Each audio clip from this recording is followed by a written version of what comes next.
عايز يعدي الى احمد حسام، عرضيه جميله من حسام فرج شلبي، والتعادل لنادي الاتحاد، التعادل لنادي الاتحاد يحرزه اللاعب فرج شلبي.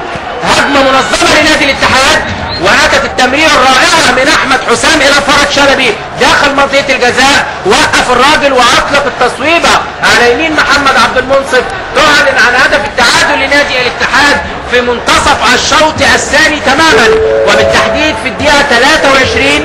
هدف التعادل لنادي الاتحاد يحرزه البديل فرج شلبي.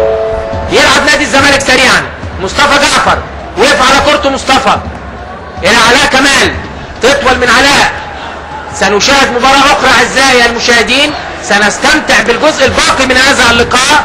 نادي الزمالك في غفلة دفاعية وينجح في إحراز هدف التعادل.